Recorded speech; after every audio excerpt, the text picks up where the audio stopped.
I've been asked to read a piece called The Jar of Life. A philosophy professor stood before his class and had some items in front of him. When the class began, he wordlessly picked up a very large empty jar. He then proceeded to fill the jar with golf balls. "Is the jar full?" he asked his students. "Yes," everyone responded. The professor then picked up a box of pebbles and poured them into the jar. He shook the jar lightly. The pebbles rolled into the areas between the golf balls. "Is the jar full?" he asked his students. The students responded with a unanimous yes. The professor next picked up a box of sand and poured it into the jar. Of course, the sand filled up all the space left. He asked once more, "Is the jar full?" "Yes, of course," everyone responded. The professor then produced 2 beers from under the table and poured the entire content into the jar, filling the empty space between the sand. Everyone laughed.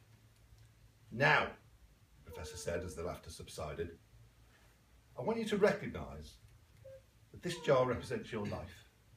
The golf balls are the important things. Your family, your children, your health, friends and favourite passions. If everything was lost and only they remained, your life would still be full. The pebbles are the other things that matter, like your job, your house or car. The sand is everything else, the small stuff. If you put the sand into the jar first," he continued, "there's no room for the pebbles or the golf balls. Same goes for life. If you spend all your time and energy on the small stuff, you'll never have room for the things that are important to you. Pay attention to the things critical to your happiness. Spend time with your children. Spend time with your parents. Visit your grandparents. Take your partner out for dinner. Go out with your friends. There will always be time to clean the house and mow the lawn. Take care of the golf balls first, the things that really matter. Set your priorities. The rest is just sand." One of the students raised her hand and inquired what the beer represented.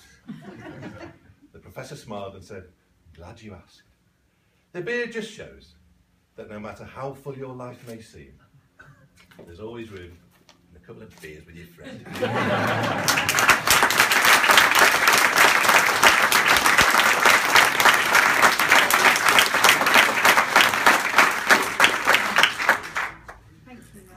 So now we have to do the formalities of signing the register, so if you can just bear with us for a couple of moments, ladies and gentlemen.